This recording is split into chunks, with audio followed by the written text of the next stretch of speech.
Hello students, welcome to ambition study centre online class. हम पढ़ रहे हैं हमारा fourth chapter effect of electric current. Effect of electric current generally relate कर रहा है कि जो अलग अलग वेरियस इफेक्ट्स हैं इलेक्ट्रिक करंट के, उसके बारे में। उसके बाद में हमने प्रीवियस क्लासेस में पढ़े थे heating effect of electric current. Then हम पढ़े थे कि magnetic effect of electric current क्या होता है, जिसमें हमने मैग्नेटिक लाइन्स, उसके बाद में मैग्नेटिक फील्ड लाइन्स क्या होता है, उसका फोर्स क्या होता है, इन सब के बारे में पढ़े। ठीक है, आज हम पढ़ने वाले हैं force acting on a current carrying conductor in a magnetic field. Means कि जो फोर्स एक्ट हो रहा है एक करंट कैरिंग कंडक्टर में, किसके अराउंड में, एक मैग्नेटिक फील्ड के अराउंड में, तो वो फोर्स क्या रहेगा, किस प्रकार से वो बिहेव करेगा।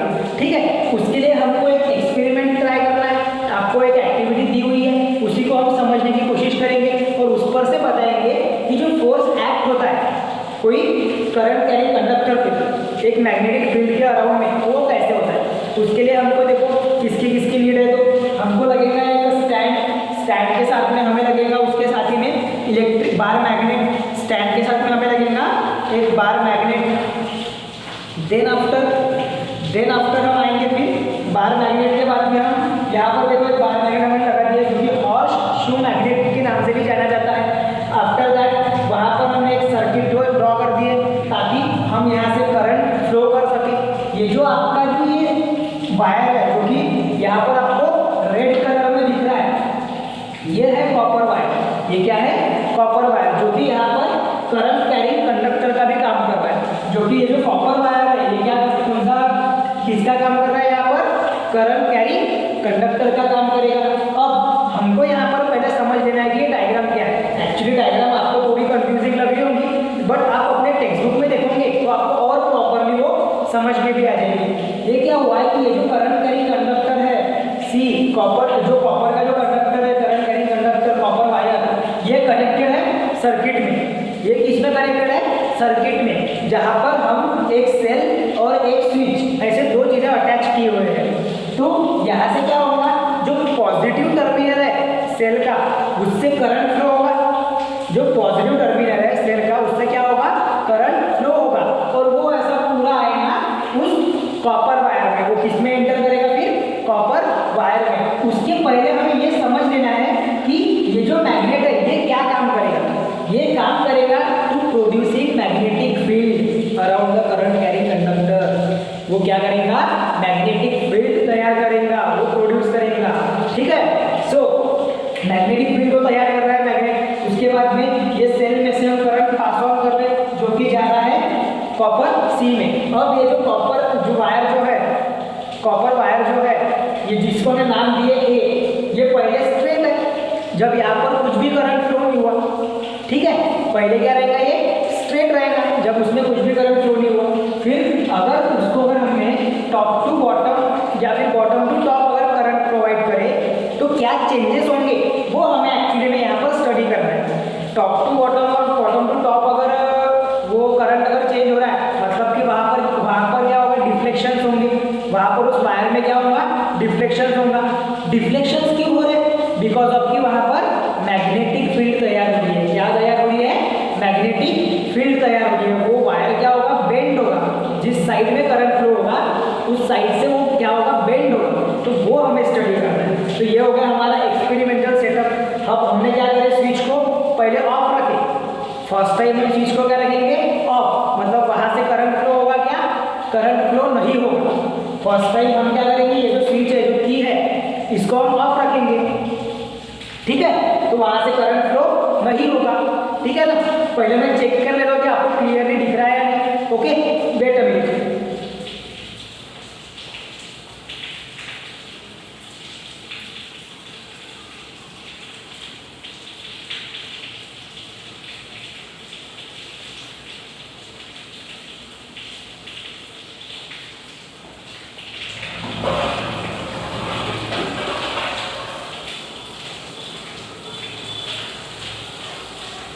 चलो, आई होप आपको सभी को क्लियरली दिख पा रहा है। आगे में बढ़ते हैं। तो यहाँ से क्या होगा कि ये जो स्विच है यहाँ से करंट फ्लो होगा। अब ये जो करंट फ्लो हो रहा है तो ये आएगा इस कॉपर वायर में, मतलब कि उस कंडक्टर में, और ये जो मैग्नेटिक फील्ड उस करंट कैरिंग कंडक्टर के क्या चेंजेस आते हैं वो हमें स्टडी करना है। वहाँ पे फोर्स भी जनरेट होगा, तो फोर्स किस डायरेक्शन में क्या रहेगा करंट को और मैग्नेटिक फील्ड को, वो सब हमें स्टडी करना है। आते हैं फिर उसके स्कीमेटिक प्रेजेंटेशन पे। अब यहाँ पर ये एक साथ हमने डायग्राम बनाया, इसको भी टुकड़ों टुकड़ों में समझने की कोशिश करते हैं। तो पहली कंडीशन है, पहले कंडीशन में क्या होगा कि जब हम करंट पास नहीं कर रहे, जब हम उस कॉपर वायर में और मैग्नेटिक फील्ड, ये सर्कल जो दिख रहा है ये मैग्नेटिक फील्ड है दरअसल, तो क्या होगा ये जो मैग्नेटिक फील्ड और ये जो कॉपर वायर है उसमें क्या होगा, पहले इसमें करंट नहीं पास होगा, हम वहाँ पर करंट प्रोवाइड ही नहीं करेंगे। जब हम करंट प्रोवाइड नहीं कर रहे हैं तो ये जो वायर है वो क्या रहेगा, स्ट्रेट। वो वायर में कोई चेंजेस आ रहे हैं क्या, नहीं आ रहे। वो जो वायर है वो क्या है, स्ट्रेट है, पहले कंडीशन में। आफ्टर दैट हम आते हैं फिर सेकंड कंडीशन में। अब ये जो मैंने आपको यहाँ पर साइन दिखा, ये है करंट का, ये एक्चुअली क्या है, करंट फ्लो होने का साइन है।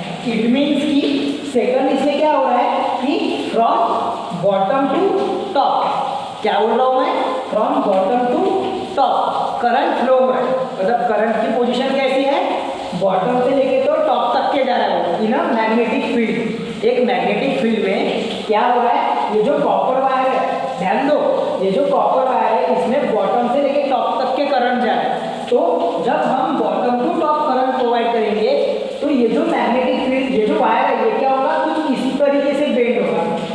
क्या होगा, कुछ इस तरीके से बेंड होगा।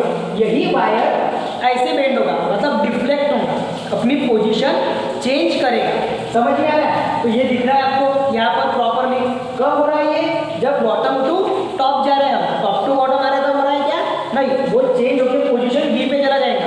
यही वायर है, दो वायर नहीं है उसमें, ये जो कॉपर वायर है यही इस पोजीशन में जा रहा है। ध्यान में आ रहा है। जब करंट नहीं देते हम तो वो प्रॉपरली अपने सेम पोजीशन पे था, स्ट्रेट। जब बॉटम टू टॉप दिए तो करंट के डायरेक्शन को दूर करते हुए वो क्या हो रहा है, वहाँ पर फोर्स कैसा लग रहा है कि वो जो करंट, वो जो वायर है वो डिफ्लेक्ट कर रहा है, और डिफ्लेक्ट करने के साथ साथ वो क्या हो रहा है, अपनी पोजीशन चेंज कर ले रहा है जब बॉटम टू टॉप जा रहे हैं। फिर हम क्या करेंगे, टॉप टू बॉटम आ रहे हैं, हम क्या कर रहे हैं, टॉप टू बॉटम आ रहे हैं। टॉप टू बॉटम जब आते तब क्या होगा, वो वायर टॉप टू बॉटम जब आएंगे तब वो वायर क्या होगा, फिर से बेंड होगा, लेकिन उसके अपोजिट डायरेक्शन में। मतलब पहले देखो लेफ्ट हैंड साइड में वो डिफ्लेक्ट हो रहा था, आपको डायग्राम में दिख रहा है। अब उसके बाद में क्या होगा, जब हम टॉप टू बॉटम अगर करंट प्रोवाइड करेंगे, if the current flow top to bottom, if the current flow from top to bottom, मतलब ऊपर से नीचे की ओर जब करंट फ्लो होगा, the wire bend and come to the position C. क्या होगा, वायर बेंड हो जाएगा, बेंड हो जाएगा, ऐसे मुड़ जाएगा, और वो कौन से पोजीशन पे आ जाएगा, फिर सी पोजीशन पे। कौन से पोजीशन पे आ जाएगा वायर, सी पोजीशन पे। और आपको दिख रहा है ये जो गोल जो हमने बना, ये है magnetic field for a current carry conductor. ये जो वायर है ये कॉपर वायर जो कि कंडक्टर का काम कर रहा है, और हम क्या कर रहे हैं, करंट फ्लो कर रहे हैं उसमें से थ्रू द सेल। तो जब टॉप टू बॉटम जब करंट फ्लो होगा तब क्या होगा, ये जो वायर है ये क्या हो जाएगा, दूसरे साइड टर्न हो जाएगा। समझ में आ रहा, मतलब सी पोजीशन पे आएगा। अब इस पर से क्या कंक्लूजन निकलता है, देखो, the direction of the force is perpendicular to the magnetic field and the current. मतलब ये जो हमने ऑब्जर्वेशन देखे, इनमें हमको ये समझ में आया कि जो डायरेक्शन ऑफ द फोर्स है, जो डायरेक्शन ऑफ द फोर्स है वो क्या है, वो है flowing in a perpendicular direction. जो डायरेक्शन है फोर्स का वो क्या रहेगा, परपेंडिकुलर रहेगा। किसको किसको परपेंडिकुलर रहेगा, एक रहेगा मैग्नेटिक फील्ड को परपेंडिकुलर, और सेकंड थिंग रहेगा करंट को perpendicular. Okay, after that perpendicular रहने के साथ साथ वहाँ पर हमें अभी आपके टेक्स्ट बुक में और एक चीज़ बोली है। अब ये तो जब हमारा electric magnet north to south pole था, अगर हमने क्या कर दिए, डायरेक्शन ऑफ करंट रिवर्स कर दिए, अगर हमने डायरेक्शन ऑफ करंट क्या कर दिए, रिवर्स कर दिए, तो फिर क्या होगा, फोर्स की भी डायरेक्शन क्या हो जाएगी, रिवर्स हो जाएगी। फोर्स की भी डायरेक्शन क्या हो जाएगी, रिवर्स हो जाएगी। इट मीन्स कि हमने क्या कर दिए, अगर जो हमारा मैग्नेट है जो कि नॉर्थ टू साउथ है, तो इसको हम सपोज साउथ टू नॉर्थ, मतलब कि हम उसकी पोजीशन चेंज कर देते हैं। किसकी? मैग्नेटिक की। अगर मैग्नेटिक फील्ड की अगर पोजीशन चेंज हो गई, मैग्नेट की अगर पोजीशन चेंज हो गई तो क्या होगा? डायरेक्शन ऑफ करंट भी चेंज हो जाएगा। डायरेक्शन ऑफ करंट अगर चेंज हो गया तो पहले जो टॉप टू बॉटम जाती हुई पोजीशन थी एक कॉपर वायर की, वो क्या आ जाएंगी? बॉटम टू टॉप में आ जाएंगी।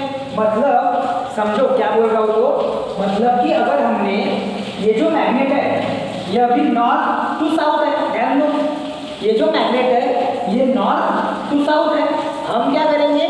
साउथ टू नॉर्थ आएंगे।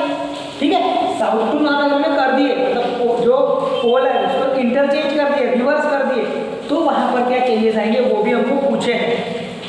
वहाँ पे ज़्यादा कुछ चेंजेस नहीं होंगे, वहाँ पर बस इतना चेंज होगा कि अगर करंट फ्लो हो रहा है फ्रॉम टॉप टू बॉटम, तो ये जो बी पोजीशन पे आया था वो आएगा सी पोजीशन पे, फ्रॉम बॉटम टू टॉप जाएंगे तो, और जो टॉप टू बॉटम आया था तो सी पोजीशन मिली थी हमें, मतलब राइट साइड की ओर वो बेंड हुआ था, वो आ जाएगा लेफ्ट साइड की ओर पे। मतलब कि फॉर पोजीशन बी क्या हो जाएगा? ऐसा आ जाएगा फॉर पोजीशन बी, और फॉर पोजीशन सी वो हो जाएगा कुछ इस तरीके से। समझ में आ रहा है? ऐसा आ जाएगा सी के लिए लेफ्ट हैंड साइड में और बी के लिए राइट हैंड साइड में।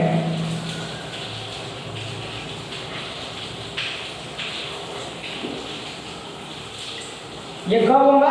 जब हम उसकी डायरेक्शन रिवर्स कर रहे हैं। ये कब होगा? जब हम जो करंट है और जो मैग्नेट है उसकी डायरेक्शन क्या कर रहे हैं? रिवर्स कर रहे हैं। ओके, तो फोर्स की भी डायरेक्शन क्या हो जाएंगी? अलग हो जाएंगे, रिवर्स हो जाएंगे। ध्यान में आ रहा है अभी? तो ये था हमारा current carrying force acting on a current carrying conductor in a magnetic field. ये था हमारा force acting on a current carrying conductor in a magnetic field. Is it clear up to this? पक्का? आई होप सभी को समझ में आया। बहुत ही इजी है, देखो कुछ भी हार्ड नहीं है। अगर आपको यहाँ के पॉइंट अगर ध्यान में रखना है, सबसे पहले क्या कंसीडर करेंगे हम? एक हमने मैग्नेट लिए, उसको स्टैंड में अटैच करें, उसी के साथ में हमने क्या लिए? एक current carrying conductor copper wire लिए जहाँ से करंट फ्लो हो सके। अब वो करंट लाइट देने के लिए हमको क्या लगेगा? सर्किट, जिसमें हमको सेल लगेगा, स्विच लगेगा। तो हमने क्या करें? उस वायर को सेल और सर्किट के स्विच के साथ में अटैच कर दिए। उसके साथ ही में हम क्या कर रहे हैं? फिर स्टडी करें कि जब हम उस वायर में क्या करेंगे? करंट पास करेंगे इन अ मैग्नेटिक फील्ड, तो उसमें क्या चेंजेस आते हैं। तो चेंजेस भी बड़े आसान थे। जब हमने करंट पास नहीं करे, मतलब करंट फ्लो नहीं हो रहा था वो कॉपर वायर में से, तो वहाँ पर क्या हो रहा था कि कोई भी चेंज नहीं आ रहा था, मतलब कि जो वायर है वो स्ट्रेट ही रह रहा था। फिर सेकंड बारी में क्या हुआ कि जब करंट फ्लो हो रहा है from bottom to top, second इसमें क्या था कि जब करंट फ्लो हो रहा है बॉटम टू टॉप, तो वहाँ पर क्या हो रहा था कि जो बी पोजीशन जो वायर है वो थोड़ा बेंड हो जा रहा था। जो कॉपर वायर है वो थोड़ा क्या हो रहा था? ऐसा बेंड हो जा रहा था, और बेंड होने के साथ साथ उसकी पोजीशन चेंज हुई थी। क्या चेंज हो रही थी? उसकी पोजीशन चेंज हुई थी उस कॉपर वायर की। जैसे कि ये इसमें देखो, पहले यहाँ पर सेंटर में थोड़ा चेंज हो गया वो, मतलब वो बेंड हो रहा, तो पोजीशन चेंज हुई है, बी से डिनोट करे अपन ने। और फिर अगर टॉप टू बॉटम आ रहे थे तब क्या हो रहा था? सी पोजीशन पे आ गया वो जो वायर है वो कौन से पोजीशन पे आ गया? सी पोजीशन पे आ गया। बस यही हमें यहाँ पर समझना था। And this is a concept for force acting current carrying conductor in a magnetic field. वहाँ पर करंट की डायरेक्शन क्या रहेंगी? परपेंडिकुलर रहेंगी to the magnetic field and the electric current. जो फोर्स की डायरेक्शन है वो रहेंगी perpendicular to the magnetic field and the current. Okay, ये था अपना force acting on a current in a magnetic field. Okay, चलो इसका स्क्रीनशॉट ले लो अभी। उसके बाद में हम फ्लेमिंग लेफ्ट हैंड रूल के बारे में समझते हैं थोड़ा, और बड़ा इजी लेकिन काम का कॉन्सेप्ट है। उसके बाद में आएंगे इलेक्ट्रिक मोटर।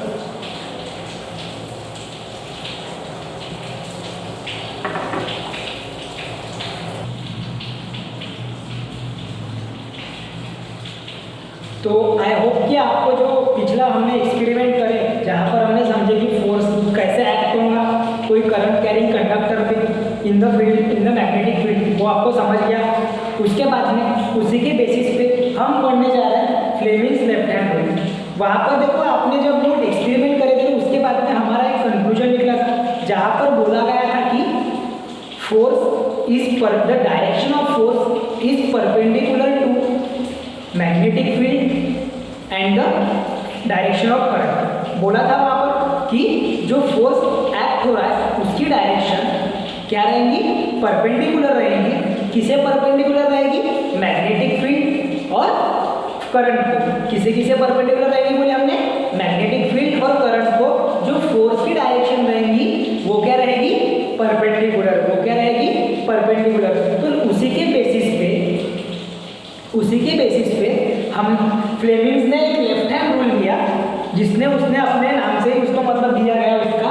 देखो क्या बोल रहा है rule, according to this rule the left hand thumb. अब आपको यहाँ पर आपके लेफ्ट हैंड का यूज करना है, तो उसमें किसका किसका यूज आएगा, लेफ्ट हैंड थंब का यूज आ रहा। उसके बाद में इंडेक्स फिंगर, आपका इंडेक्स फिंगर आ रहा है, एंड द मिडल फिंगर।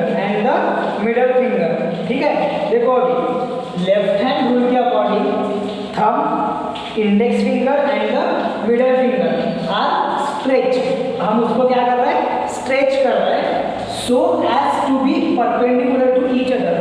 किस तरीके से स्ट्रेच करना है, ताकि वो तीनों भी एक दूसरे को क्या दिखे, परपेंडिकुलर दिखे। मतलब कि अगर हम देखेंगे इसको तो देखो ये परफेक्टली, ये थोड़ा प्रॉपरली बेंड नहीं हो रहा, बट ये देखो अगर हम ये थंब की बात करेंगे तो थंब ये इंडेक्स फिंगर को भी परपेंडिकुलर है एंड मिडल फिंगर को भी परपेंडिकुलर है। फिर हम आते हैं इंडेक्स फिंगर पे, तो इंडेक्स फिंगर इसको थंब को भी परपेंडिकुलर है एंड उसके साथ ही किसको परपेंडिकुलर है, मिडल वाले फिंगर को। तो ये हमारा परपेंडिकुलर जो हम बोल रहे हैं ये सही है।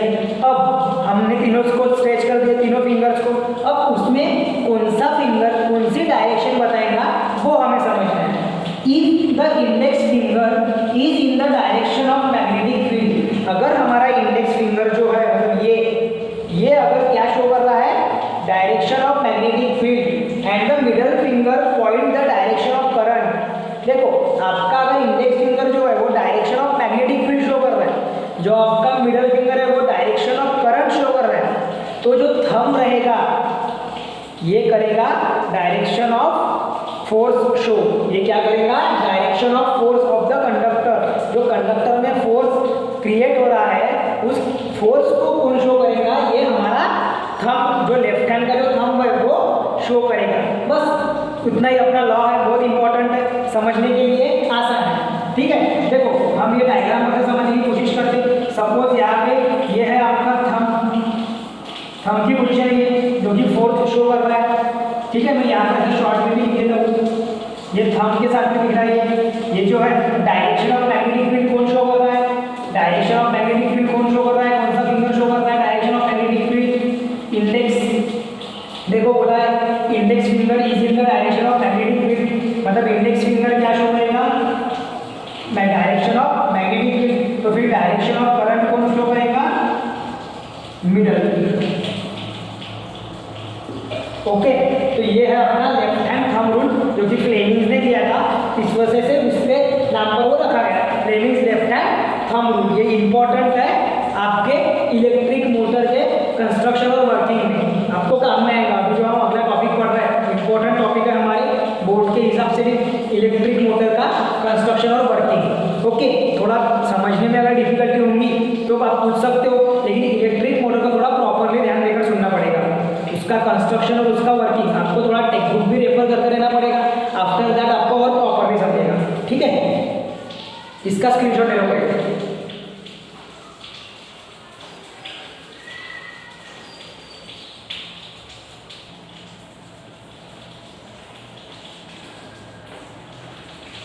अभी शुरुआत करते हैं इलेक्ट्रिक मोटर के साथ में। जस्ट पहले हमने पढ़े फ्लेमिंग रूल। फ्लेमिंग का जो रूल था वो ये था कि अगर मिडल फिंगर, इंडेक्स फिंगर अगर हम क्या दिखाता है, इंडेक्स फिंगर दिखाता है direction of magnetic current, magnetic field, then जो मिडल फिंगर है वो अगर दिखाता है आपके डायरेक्शन ऑफ करंट, सो जो आपका थंब है वो क्या शो करेगा, डायरेक्शन ऑफ फोर्स। वो क्या शो करेगा, force which is of the conductor. वो क्या शो करेगा, फोर्स ऑफ द कंडक्टर। उसके बाद में अभी उसी का बेस है एप्लीकेशन है इलेक्ट्रिक मोटर। अब इलेक्ट्रिक मोटर की जनरल डेफिनेशन क्या है, और डिवाइस इट इज नॉट बहुत सेम नहीं है, वो एक साथ नहीं है, और वो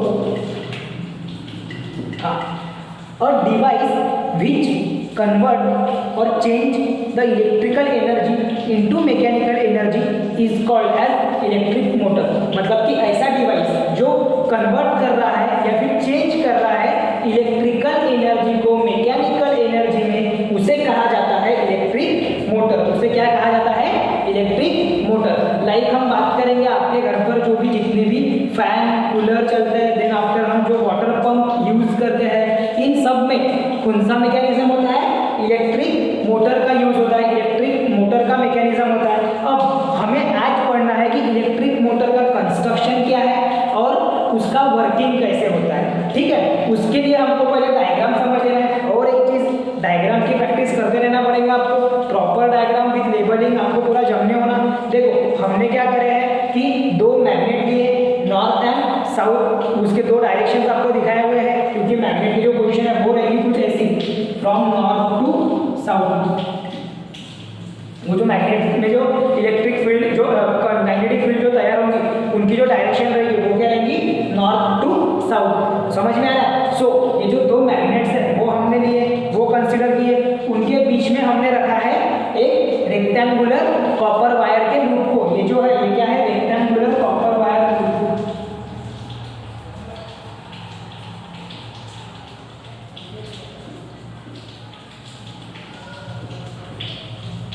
ये है रेक्टेंगुलर कॉपर वायर लूप। हमने इसको क्या करें, यहाँ पर जो रेक्टेंगुलर लूप है वो हम यहाँ पर यूज करें कॉपर का।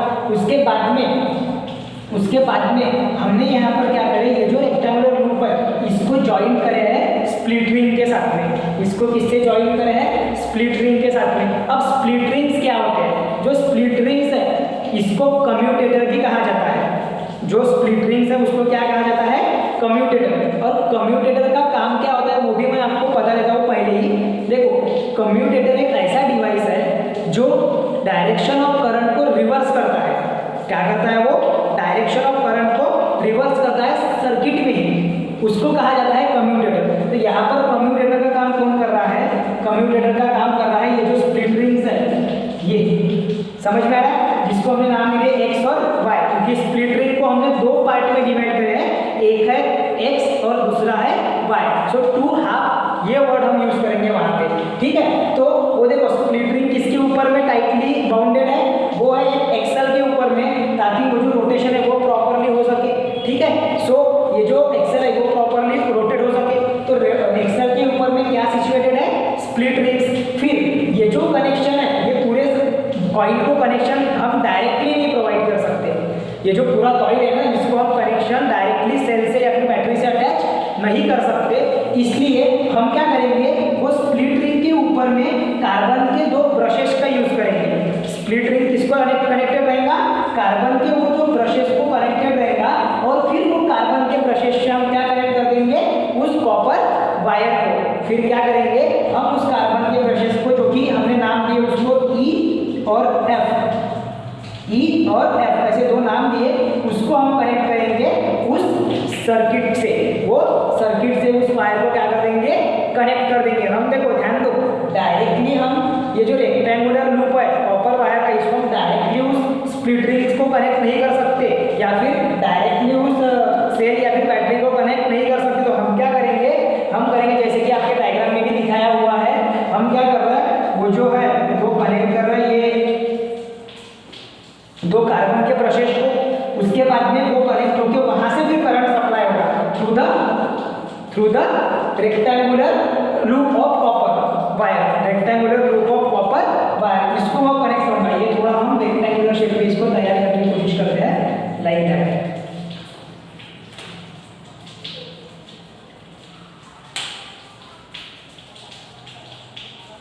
ठीक है, ये जो है ये रेक्टेंगुलर लूप को कनेक्ट हो रहा है वो। ठीक है, आफ्टर दैट हमें ये जो बैटरी हमने अटैच करे वो हमें शो करे फ्रॉम पॉजिटिव टू नेगेटिव। इसका मतलब ये है कि कन्वेंशनली करंट कैसे पास होगा? कन्वेंशनली करंट पास होगा from positive terminal to the battery और to the negative terminal to the battery. मतलब कि करंट कैसे पास होगा? देखो ये यहाँ से पास होगा पॉजिटिव से, वो जा रहा बराबर ये कार्बन के ब्रश में, कार्बन के ब्रश में से वो निकल के आ रहा उस वायर में रेक्टेंगुलर लूप में। तो वो जा रहा पोजीशन ए से जा रहा वो बी तक के, फिर बी से लेकर जा रहा वो सी तक के, सी से जा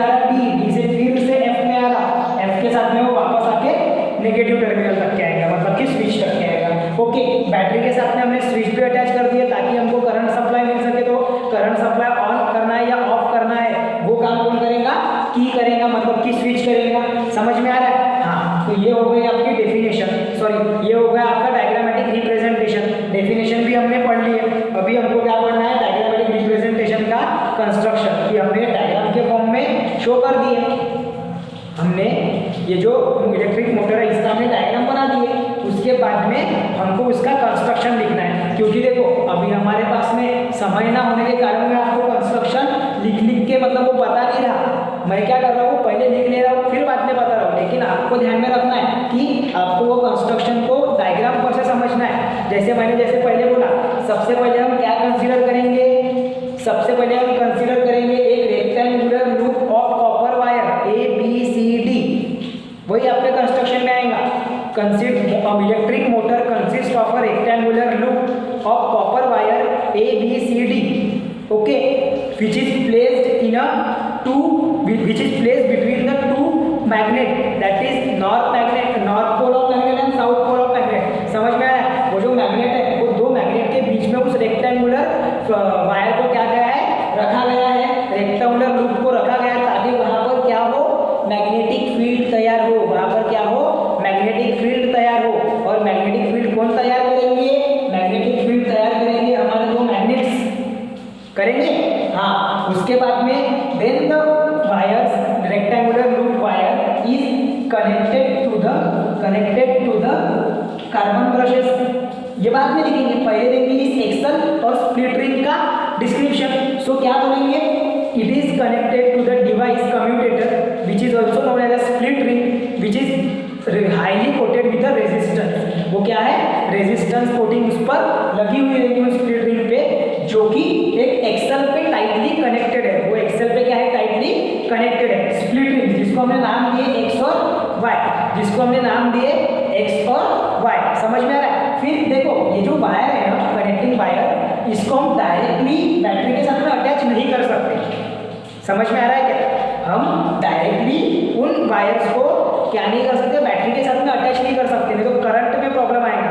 करंट रिवर्स नहीं होगा तो वो जो मूवमेंट है वो प्रॉपरली नहीं होगा। समझ में आ रहा? जो मूवमेंट होना चाहिए, जिस डायरेक्शन में उसने रोटेट होने होना, ये रेक्टेंगुलर लूप ने, क्योंकि इलेक्ट्रिक मोटर का काम वही है कि जो रेक्टेंगुलर लूप है उसका भी रोटेशन होगा, तो वो रोटेशन जो है वो नहीं होगा प्रॉपरली। इसीलिए हम क्या करें कि एक कार्बन का ब्रश यूज करें, जहां पर हमने नाम दिए उसको E और F, मतलब एक पार्ट पे स्प्लिट रिंग के एक पार्ट पे E ब्रश है, E नाम का ब्रश है कार्बन का, और दूसरे पार्ट पे F। ठीक है, फिर इसको कनेक्ट करें हमने एक बैटरी के साथ में, फिर वहां से करंट फ्लो होना शुरू हो जाएगा। तो अब आते हैं हम अपने कंस्ट्रक्शन के ऊपर में। ठीक है, हम डायग्राम के साथ साथ कंस्ट्रक्शन समझते हैं प्रॉपरली। ठीक है, हाँ देखो अभी आपको कम्यूटेटर समझ में आ गया ना? Commutator means which changing the direction of the current. वो ऐसा डिवाइस है जो क्या करेगा? डायरेक्शन ऑफ करंट चेंज करेगा, जो कि स्प्लिट रिंग्स लिखा है। ठीक है, यहीं पर डायरेक्शन ऑफ करंट चेंज होगा। आगे में देखो, an electric motor consists of a regular loop of copper wire having resistive coating। ये जो आपका कॉपर वायर है इसमें भी क्या रहेगी? एक रेजिस्टिव कोटिंग रहेगी। और इलेक्ट्रिक मोटर क्या कंसिस्ट करता है? एक rectangular loop of copper wire, एक कॉपर वायर का रेक्टेंगुलर लूप रहेगा उस किसमें? इलेक्ट्रिक मोटर के कंस्ट्रक्शन में। समझ में आ रहा है? हाँ, जिसपे रेजिस्टिव कोटिंग रहेगी, हमने वही बोला। फिर second point, it is placed between the north pole and the south pole of the magnet. Starting में ही मैंने बताया, नॉर्थ पोल और साउथ पोल के दो मैग्नेट के बीच में हम उस रेक्टेंगुलर पोल को, रेक्टेंगुलर लूप को क्या करेंगे? प्लेस करेंगे। वो दूसरा पॉइंट हो गया आपके कंस्ट्रक्शन का। आपको क्या करना है? पॉइंट वाइज बनाते चलना है, तो आपको लर्न करने में भी इजी होगा और समझने में भी आसानी होगी। डायग्राम के साथ में समझना है। फिर the side AB and CD of the coil are kept perpendicular to the direction of magnetic field between the poles of the magnet। देखो अभी क्या हो रहा है, ये इतना लूप कंसीडर करो ABCD। यहाँ पर क्या हो रहा है? ये जो AB साइड है और CD साइड है, ये क्या है? इस जो नॉर्थ और साउथ पोल का जो डायरेक्शन है मैग्नेटिक फील्ड का, उसको क्या है? परपेंडिकुलर है। अब आप बोलोगे परपेंडिकुलर किस वे में? देखो ये तो इसके पैरेलल दिख रहा, पैरेलल वैसा नहीं है,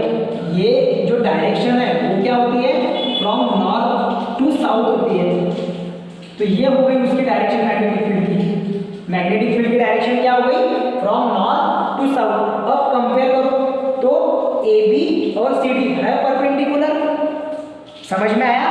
इस वजह से हमने बोले कि AB और CD क्या है, परपेंडिकुलर रखा गया है to the direction of the magnetic field, to the direction of the magnetic field. Okay, और ये BC और AD है, ये रहेगा पैरेलल, उसको समझ में आ रहा है, वो रहेगा पैरेलल।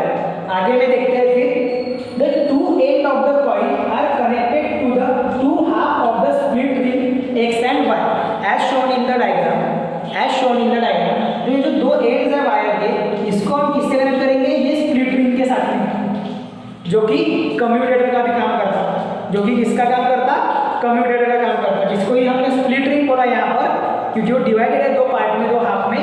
इसका नाम, दूसरा नाम कम्यूटेटर भी है, ठीक है। हाँ, ये रिवर्स करेगा करंट की डायरेक्शन को, तो जिसका एक पार्ट है X और दूसरा पार्ट है Y। तो जो दो एंड्स है वो X और Y को क्या है, कनेक्टेड रहेंगे उस कॉइल के, किसके, ये कॉइल की। ओके, उसके बाद में जो आपका फिफ्थ वन है, फिफ्थ पॉइंट देखो क्या बोल रहा है, we cannot join the battery wires directly to the split ring। मैंने स्टार्टिंग में ही बताया, हम डायरेक्टली जो बैटरी वायर्स है उसको स्प्लिट रिंग को ज्वाइन कर सकते हैं क्या, मतलब देखो आपका जो ये है, ये कनेक्ट है सपोज स्प्लिट रिंग को, तो हम ये डायरेक्टली कनेक्ट तो कर नहीं सकते, ठीक है। ये यहाँ पर हमने थोड़ा अलग बना दिया, यहाँ पर हम क्या करेंगे, इसको आपके बुक में भी ऐसे यहीं पर दिखाया हुआ है, लेकिन हम क्या करेंगे, उसको थोड़ा ये हमारे स्प्लिट रिंग के पास में कनेक्ट कर देंगे, ताकि वो अपने को और अच्छे से समझेगा।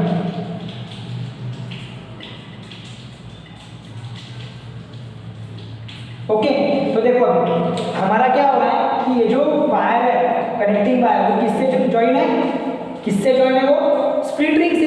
स्प्लिट रिंग से ज्वाइन होने के कारण वो क्या है, स्प्लिट रिंग से ज्वाइन होने के कारण उसमें क्या हो जाएगा, उसमें क्या हो जाएगा कि ये डायरेक्टली जो स्प्लिट रिंग है इसको हम बैटरी कनेक्ट नहीं कर सकते, ये बोला गया है।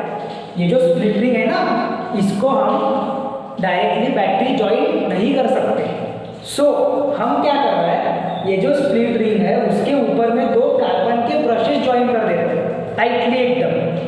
तो वो क्या करेंगे, कार्बन ब्रशेस वो ज्वाइन करेंगे सेल को उस वायर के साथ में। ओके, वो ज्वाइन करेंगे, देखो split ring. So we use two carbon brushes E and F। हम क्या यूज करेंगे, दो कार्बन ब्रशेस यूज करेंगे E and F। अब क्या हो रहा है, carbon brushes E and F connected to the two half of the split ring X and Y as shown in the figure. ये जो कार्बन ब्रश है E और F, ये देखो बराबर से कनेक्टेड है, ये कनेक्टेड है स्प्लिट रिंग्स को, समझ में आ रहा है, ये है कनेक्टेड स्प्लिट रिंग्स को, ध्यान में आ रहा है अभी। हाँ, तो कार्बन ब्रशेस का काम क्या होता है, मैं बोल रहा हूँ आपको, आपके टेक्स्ट बुक में आई थिंक नहीं दिया हुआ है, आपको आपके टेक्स्ट बुक में नहीं दिया हुआ है कि कार्बन ब्रशेस का काम क्या है। उसका काम है to make the contact between the connecting wire of the split ring which is attach to the split ring and the battery. उसका काम क्या है, एक कॉन्टैक्ट तैयार करता है वो रोटेटिंग रिंग्स के साथ में, मतलब कि ये जो स्प्लिट रिंग्स है ये क्या होगी, या ये क्या होगी, जब हम वर्किंग पढ़ेंगे तो ये जो स्प्लिट रिंग है ना X और Y, ये रोटेट होंगे। समझ में आ रहा है क्या, ये फास्ट हो रहा, देखो ये जो स्प्लिट रिंग्स है ये क्या होंगे, रोटेट होंगे।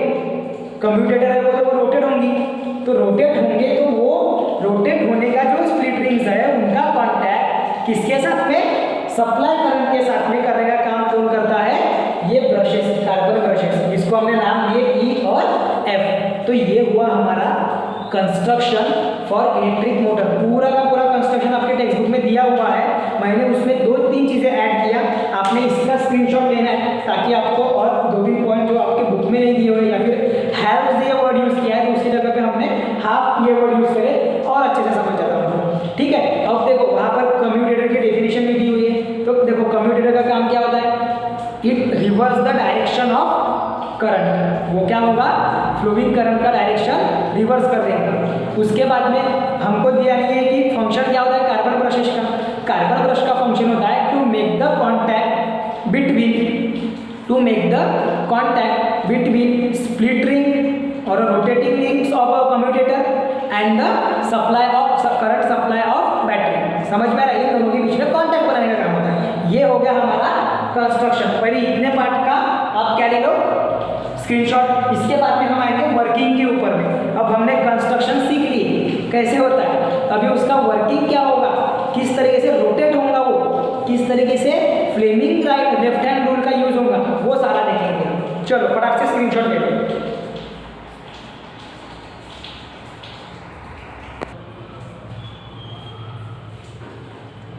तो चलो अभी हमने कंस्ट्रक्शन देखे, अभी आते हैं वर्किंग की तरफ। अब वर्किंग में सबसे पहले जो हम करंट स्टार्ट करेंगे, बैटरी का स्विच ऑन करेंगे तो बैटरी से करंट फ्लो होगा। जब बैटरी से करंट फ्लो होगा तो वो current through the carbon brushes कहाँ पर जाएगा, उस रेक्टेंगुलर लूप में, ABCD जो है रेक्टेंगुलर लूप है उसमें जाएगा। तो देखते हैं अभी वर्किंग कैसे होता है। देखो पहले क्या बोला है, suppose that initially the coil ABCD is in the horizontal position. सबसे पहले ये जो ABCD है ये कौन से पोजीशन में है, हॉरिजॉन्टल पोजीशन में, क्योंकि आगे चल के इसकी पोजीशन होने वाली है चेंज, वो ऊपर नीचे होगा। लाइक ऐसे अगर हम बात करेंगे तो अगर ये अभी हॉरिजॉन्टल में तो वो ऐसे होगा, फिर ऐसे एंटी क्लॉकवाइज उसका रोटेशन या फिर उसका क्लॉकवाइज रोटेशन, ये हमको डिसाइड करना है कि कैसे होगा। तो ठीक है, सो सबसे पहले इनिशियली शुरुआत में पोजीशन क्या है ABCD की, कॉइल की हॉरिजॉन्टल। कैसी है, हॉरिजॉन्टल। सेकंड पॉइंट, आपके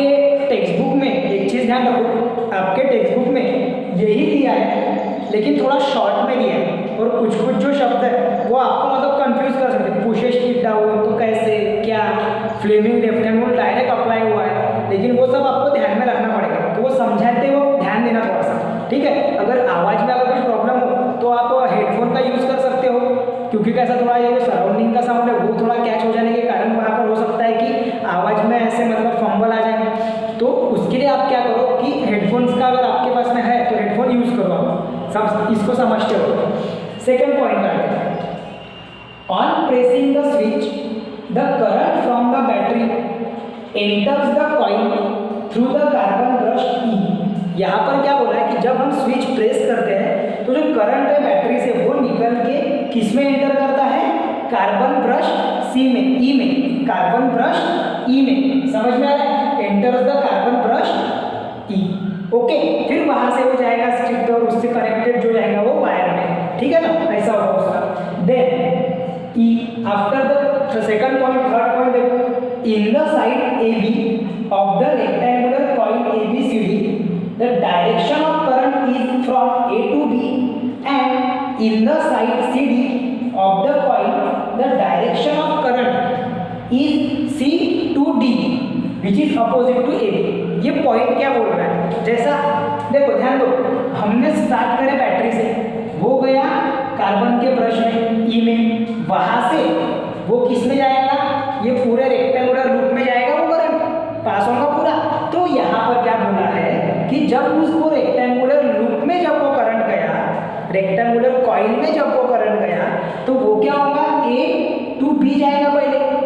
पहले AB साइड में A से लेके B तक के जाएगा, और बिल्कुल उसी के अपोजिट में जो साइड है CD, उसमें क्या होगा, from C to D, from C to D, जो कि एग्जैक्टली क्या है, अपोजिट है, जो कि एग्जैक्टली क्या है, अपोजिट है एक दूसरे को, ठीक है, वही बोल रहा है। फिर फोर्थ पॉइंट देखो, the direction of the magnetic field is from north pole to south pole. आपको स्टार्टिंग में ही मैंने समझाया था कि जो डायरेक्शन होगी मैग्नेटिक फील्ड की वो क्या होगी, from north to south, from north to south pole. समझ में आ रहा है, हाँ। सो देखो अभी by applying the Fleming's left hand rule, तो अभी हम यहाँ पर क्या करेंगे, फ्लेमिंग का लेफ्ट हैंड रूल अप्लाई करेंगे। क्यों अप्लाई करेंगे, उसके पीछे का भी रीजन है। देखो कब होता है फ्लेमिंग का rule apply, left hand rule, जब direction of magnetic field, direction of force और डायरेक्शन ऑफ करंट अगर एक तीनों भी एक दूसरे को क्या है,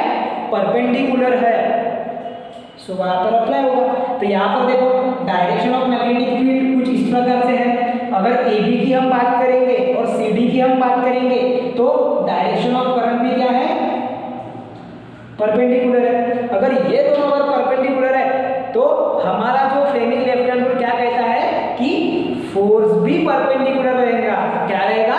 फोर्स भी परपेंडिकुलर रहेगा। तो वो फ्लेमिंग का लेफ्ट हैंड रूल पता है कैसे अप्लाई हुआ यहाँ पे? कुछ इस तरीके से, मतलब कि हम बात करेंगे ऐसे। देखो ये जो मेरा इंडेक्स फिंगर है, अगर आपको अगर क्लियरली दिख रहा है तो ये देखो, ये जो मेरा इंडेक्स फिंगर है ये शो कर रहा है डायरेक्शन ऑफ मैग्नेटिक फील्ड, ठीक है। मेरा जो मिडल फिंगर है वो शो कर रहा है डायरेक्शन ऑफ करंट। क्या शो कर रहा है वो? Direction of current. तो जो डाउनवर्ड डायरेक्शन में जो है वो क्या जा रहा है मेरा? फिर मेरा थंब मतलब क्या शो करेगा? थंब शो करेगा फोर्स का डायरेक्शन। क्या शो करेगा? फोर्स का direction. So direction of force कहाँ है फॉर AB के लिए? AB के लिए डायरेक्शन ऑफ फोर्स क्या है? AB के लिए है डायरेक्शन ऑफ फोर्स डाउनवर्ड, मतलब कि अंदर की तरफ डाउनवर्ड जा रहा होगा। तो यहाँ पर डाउनवर्ड मतलब ऐसा नीचे नहीं आएगा, यहाँ पर डाउनवर्ड मतलब ये साइड ऐसे अंदर दब जाएगा और ये ऊपर का दूसरा साइड उसके अपोजिट वाला साइड ऐसे ऊपर आएगा। मतलब आप जब अगर बात करोगे, जैसे कि अगर मैं ये आपकी टेक्स्ट बुक देख रहा हूँ तो मैंने क्या किया, ये साइड से इसको प्रेस किया ऐसे, तो ये बराबर अपने आप ये ऐसा मूव होगा, वो वही होगा वहाँ पर क्या होगा? वही होगा कि AB का जो साइड है वो दब जाएगा और CD का साइड ऊपर आएगा। मतलब हमारा जो एक्सेल और हमारी जो रेक्टेंगुलर कॉइल है वो क्या होगी? रोटेट करना शुरू करेगी। इमेजिन करो कि तुम उस तरीके से उसको घुमा रहे हैं ऐसे पोजीशन में, दबा रहे, कोई एक साइड को अगर तुम प्रेस कर रहे हो तो अपने आप दूसरे साइड का जो पार्ट है वो क्या होता है? ऊपर ही आ जाता है, ऐसे आ जाता है स्लैंटिंग में, फिर और ऐसे गोल घुमाते, बराबर है। बस वही है यार, समझ में आया? फ्लेमिंग का लेफ्ट हैंड रूल कैसे अप्लाई हुआ तो टेक्स्ट बुक में नहीं दिया हुआ है, मैंने भी यहाँ पर वो लिखा नहीं, समझाया मैंने कैसे बताया मैंने। देखो फिर से समझाया, ये अगर ये मेरा इंडेक्स फिंगर अगर direction of magnetic field show कर रहा है, मेरा अगर मिडिल फिंगर अगर डायरेक्शन ऑफ करंट शो कर रहा है, तो फोर्स एक्ट होगा डाउनवर्ड। फोर्स क्या एक्ट होगा? डाउनवर्ड पोजीशन में, डाउनवर्ड डायरेक्शन में। वही डाउनवर्ड डायरेक्शन में आ रहा है, मतलब कि ये जो साइड है ये अंदर दबेगी, डाउनवर्ड जाएगी, मतलब ऐसे ऐसे गोल गोल घूमना शुरू होगी, मतलब कि ये एंटी क्लॉकवाइज ऐसे ऐसे। समझ में आ रहा है? एंटी क्लॉकवाइज और क्लॉकवाइज का डिफरेंस आपको पता ही है अच्छे से, मैं ऐसा समझता हूँ। हाँ, आगे में क्या होगा फिर जब हमने फ्लेमिंग का लेफ्ट हैंड रूल अप्लाई करें? The force is exerted on the side AB of the coin in downward direction. जो फोर्स अप्लाई होगा साइड AB पे वो कौन से डायरेक्शन का रहेगा? डाउनवर्ड डायरेक्शन का रहेगा। हमने फ्लेमिंग लेफ्ट हैंड रूल से ही उसको समझ लिए थे कि वो कौन से डायरेक्शन में रहेगा? डाउनवर्ड डायरेक्शन में रहेगा। कॉन्सेंट्रेशन लगेगा यहाँ पे समझने के लिए, डाउनवर्ड डायरेक्शन में रहेगा। Whereas the force on CD is in the upward direction, और जो फोर्स रहेगा CD पे ये क्या रहेगा? थोड़ा सा अपवर्ड डायरेक्शन में रहेगा। कौन से डायरेक्शन में रहेगा? ये अपवर्ड, मतलब ये ऐसे ऊपर आएगा, क्योंकि इधर में प्रेस करो तो दूसरा साइड अपने आप ऊपर ही आता है। अगर दो एंड है आपके स्केल के, एक साइड को प्रेस करो स्केल के, अपने आप दूसरा साइड ऊपर आ जाता है उसका, है ना? बस वही कॉन्सेप्ट है यहाँ पर भी। अपोजिट साइड को प्रेस करे तो उसके अपोजिट वाला साइड क्या हो जाएगा? ऊपर आ जाएगा, ठीक है? वही हो रहा है। This make the coil ABCD in anti clockwise direction. क्या बना रहा है ये? कॉइल को रोटेट होने के लिए मजबूर कर रहा है इन एंटी क्लॉकवाइज डायरेक्शन। समझ में आ रहा? रोटेट इधर के मैंने लिखने को क्या? This makes the coil ABCD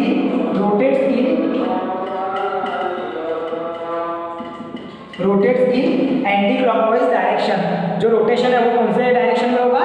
anti clockwise direction में। अब ध्यान दो, अगर ये कॉइल रोटेट हो रही है ना तो ये स्ट्रिप भी रोटेट होंगी और ये एक्सेल भी रोटेट होगा। नहीं तो बोलोगे सर इनका तो बताया ही नहीं, ऐसा नहीं है। अगर ये कॉइल रोटेट हो रही है तो कॉइल के साथ में स्ट्रिप जुड़ी हुई है और स्ट्रिप के साथ में एक्सेल भी जुड़ा हुआ है, तो ये भी क्या होंगे? रोटेट होंगे। और ये हाफ हाफ पार्ट में डिवाइडेड है, ये दोनों भी हाफ हाफ पार्ट में डिवाइडेड है, तो ये दोनों भी क्या होंगे? एक हाफ रोटेशन के लिए और फिर दूसरे हाफ रोटेशन में। अभी हम पढ़ेंगे working for second half rotation. पहले आप क्या करो, इतने पार्ट का स्क्रीनशॉट ले लो फट से, इतने पार्ट का स्क्रीनशॉट ले लो। ये वर्किंग का डायग्राम को तो हमको समझ के लिखना है, इसलिए हमने यही पार्ट का लिखेंगे हम, ठीक है? इतने पार्ट का स्क्रीनशॉट ले लो, फिर हम सेकंड हाफ पे आते हैं।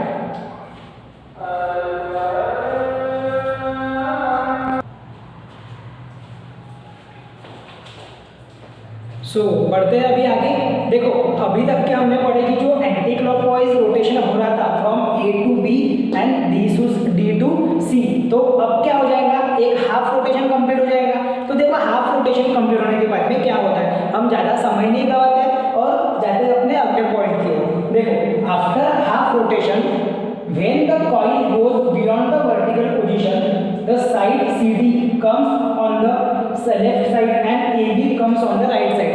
मैंने आपको बोला जैसे इमेजिन करो कि ये जो एक पार्ट है वो ऐसा रोटेट होकर ऐसा वर्टिकल पोजीशन पे आएगा लाइक दैट, फिर वो ऐसा पलट के नॉर्मल पोजीशन पे आएगा अपना, बराबर है, एंटी क्लॉकवाइज अगर उसका हाफ रोटेशन होगा तो उस दौरान क्या होगा, after beyond the vertical position के बाद में जाने के बाद में the side CD come to the left side and AB comes to the right side, वही होगा ऑब्वियस है। ऐसा पूरा पलट गया वो तो जो CD जो है वो हो जाएगी लेफ्ट साइड में आ जाएगी उस लूप की, और जो राइट लेफ्ट साइड में जो AB साइड थी वो किस में चले जाएंगे, फिर राइट हैंड साइड पे जाएंगे कि नहीं जाएंगे। इजी है वो, समझ में आया, वही है बस हाफ रोटेशन होने के बाद में। उसके बाद में so the split ring automatically change the contact from one brush to another, ये ध्यान रखना काफी जरूरी है। देखो यहाँ पर मैंने क्या बोला, split ring contact, split ring क्या हो रही है, रोटेट हो रही है कॉइल के साथ में, एक्सल रोटेट हो रहा है कॉइल के साथ में, लेकिन ये जो कार्बन ब्रशेस अटैच है ये रोटेट नहीं होते। समझ में आ रहा है क्या, मतलब ई जो पोजीशन है वो ई के साथ में ही रहेगी और एफ जो पोजीशन है वो अपने ही पोजीशन पे रहेगा। तो इसका मतलब क्या है कि जो पहले एक्स पोजीशन पे हमारी स्प्लिट रिंग थी वो किस पर चली जाएंगी, वाई पोजीशन पे, वो किस पे चली जाएंगी, वाई पोजीशन पे, और जो वाई पोजीशन पे स्प्लिट रिंग थी वो आ जाएगी फिर एक्स के पोजीशन पे। ध्यान में आ रहा है क्या बोल रहा हूँ, तो स्प्लिट रिंग्स रोटेट हो जाएंगी तो उसमें भी इंटरचेंज होगा उनके प्लेस में, तो एक्स जो थी एक्स की जो पोजीशन थी वो चली जाएंगी वाई के जगह पे और वाई आ जाएगा एक्स के जगह पे। समझ में आ रहा, आफ्टर द हाफ रोटेशन वही बोला गया है। So the split rings automatically change the contact from one brush to another. इसमें ध्यान में ये रखना है आपने कि ई और एफ ये जो कार्बन के ब्रशेस है ये पोजीशन अपनी चेंज नहीं करते, पोजीशन कौन चेंज करेगा, एक्स और वाई, कौन चेंज करेगा, एक्स और Y. So then come to the next point. So after half rotation होने के बाद में the ring Y make contact with E and ring X make contact with F. Obvious है, अगर देखो हमने क्या बोले, वाई आ गया ई एक्स के पोजीशन पे, तो अभी वाई का जो कॉन्टैक्ट है वो हो जाएगा ई के साथ में, होगा कि नहीं होगा।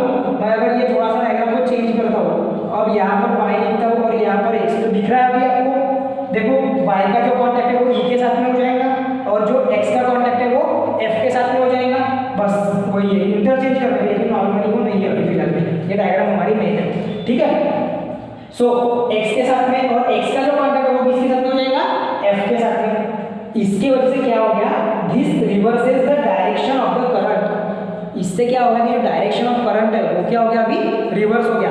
पहले जो करंट पास हो रहा था, फ्लो हो रहा था, वो कैसे हो रहा था, ए बी सी डी, अब ये पूरा का पूरा लूप ही चेंज हो गया, करंट तो इसी डायरेक्शन से जाएगा, पॉजिटिव टर्मिनल से ही करंट जाएगा, ध्यान में आ रहा है। तो वो क्या हो जाएगा फिर, डी सी बी ए, मतलब ऐसा उल्टा डी सी बी ए ऐसा आएगा उसका करंट, मतलब ये पोजीशन यहाँ पर रहेगी, लाइक कैसे रहेगी उसकी पोजीशन, अगर ये डी है, सी है, बी है, ए है, जो ये लेफ्ट हैंड साइड पे है, राइट हैंड साइड पे, ऐसे आएगा उसका पोजीशन, ध्यान में आ रहा है, हाँ ये ऐसे रहेगा।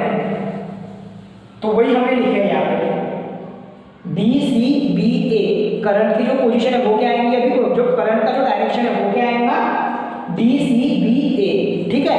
आगे में again according to Fleming left hand rule, textbook में नहीं बोला है वैसा, फ्लेमिंग लेफ्ट हैंड रूल फिर से लगेगा अब वैसे ही, लेकिन साइड चेंज हो गई, मतलब अभी किसकी बारी है डाउनवर्ड पोजीशन में जाने की, कौन से साइड पे फोर्स एक्सर्ट होगा डाउनवर्ड पोजीशन में, वो होगा डीसी के ऊपर में, किसके ऊपर में होगा, सीडी या फिर डीसी जो भी आपको बोलना है उसके ऊपर में होगा, और अपवर्ड में कौन आएगा, ए बी आएगा, मतलब फिर से रोटेशन, फिर से एंटी क्लॉकवाइज रोटेशन हो रहा है। समझ में आया अभी वो कैसे होगा, तो हाँ, according to the Fleming left hand rule the force exerted on the side DC in downward direction and the force exerted on side, it is a side actually, हाँ side the force exerted on side A B is in the upward direction, जो मैंने पहले ही आपको समझाया था। देखो Fleming का अगर लेफ्ट हैंड रूल अगर हम लगाते हैं तो